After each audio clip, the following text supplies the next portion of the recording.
Now it's time to look at your budget and your budget narrative as you're preparing your proposal. This is something you may want to actually sit down with your accountant or someone that works with your financials just to make sure that as you're assessing your project that you have the correct figures in for your budget to make sure that it is reasonable and that the funder will look at your project and definitely be able to compare those budget items to the budget that they have to really determine if they will be able to fund the total dollars that you are requesting. In your budget narrative, and as well as your budget, I always suggest that you use an Excel spreadsheet first to put in those dollars that you're needing for your project, and to utilize the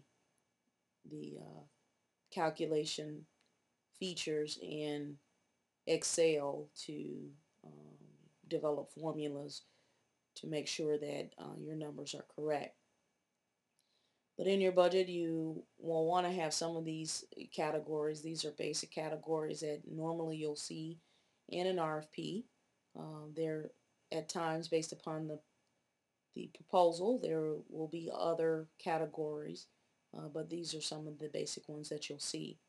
You'll find the salaries as a budget line item, and this would include those individuals, key individuals that need to work full-time or part-time. So you'll want to indicate what their salaries will be for the project term, be it 1 year, 2 year, or whatever the actual RFP is requesting. You'll indicate your fringe benefits and how much will be included in your fringe benefits for those individuals that are normally full-time uh, employees. You'll also calculate your travel as well as any conferences. So you'll highlight then airline, hotel fees, accommodations, per diem. So all of that information would be in there. Your equipment, and you'll notice I have over $5,000. Usually in most of your federal RFPs, if you are purchasing equipment that is over $5,000, there is a category for that specifically. Anything that's under that is normally considered then supplies and would go in that category. But it's based upon the organization, based upon the funder and how they'll outline that, and normally they tell you. Then you'll have your consultants and your contractors. These are individuals that work not necessarily on your executive team, but individuals that you bring in for this particular project. That could be your trainers, it could be individuals that are installing equipment for you at a one-time contractual rate fee. So all of that information would go in those line items. You have your miscellaneous line items. This could just be things that do not fit in any particular category. And then you have your administrative fees and your indirect costs. This is basically dollars that are going to your organization for just operation costs, meaning if you have to lease a facility and it is allowed within the proposal to indicate or fund for the leasing of a facility, then you would include that information there uh, in your administrative fees, or you may also include it in your miscellaneous. Again, it's based upon the funder. Then you have your indirect costs, and this is pretty much costs that you don't necessarily have to indicate or highlight what you'll be spending the money on.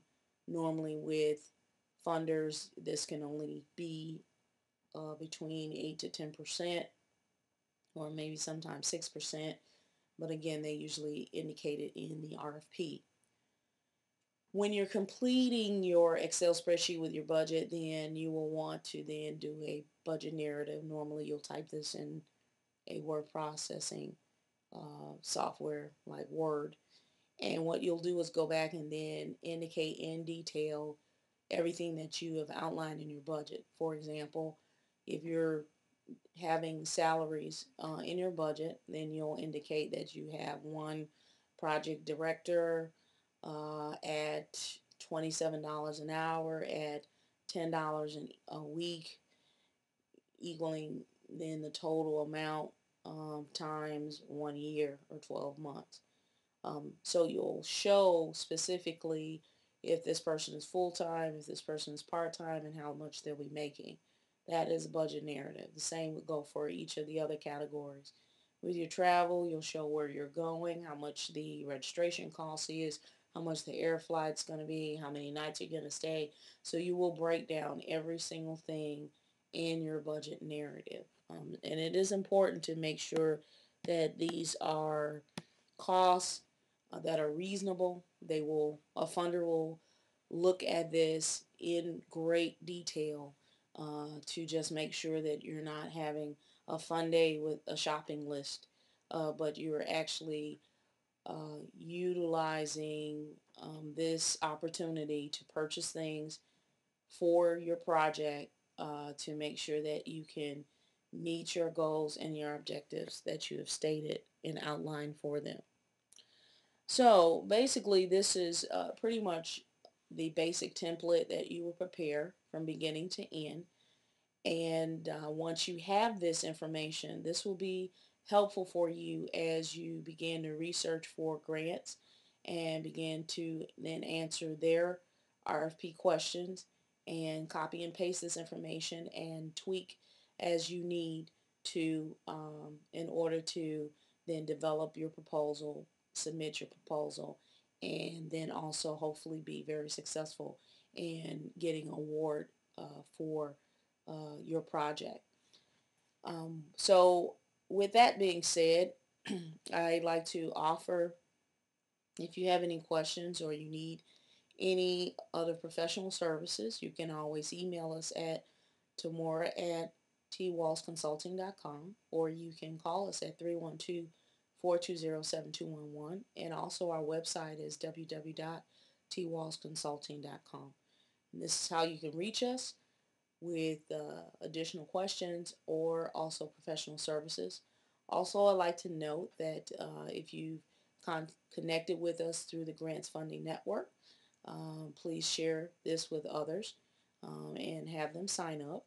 I will be posting information on a monthly basis, so you'll always want to keep watch on what's going on and what's out there, getting the latest and greatest information. Also, we do have the Grants Club that is available to you. We're in the beginning stages of developing it, but we have a great amount of information that is out there right now. The Grants Club is a membership fee where you pay $30 for 3 months, basically $10 a month. And on the Grants Club, you have a bit more information that you would have from the Grants Network. With the Grants Club, there are some templates out there, sample templates out there that you can use to help build your proposal. Also on the Grants Club, we'll be doing a lot of webinars and also proposal preparations.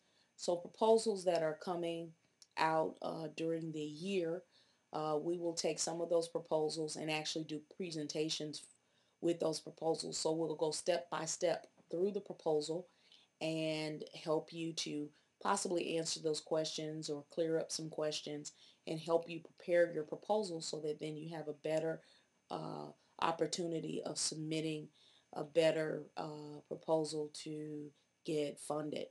So we'll be offering that through the Grants Club on the NING network. So again, keep an eye on some of the things that we're doing out there, and we'll see you next month.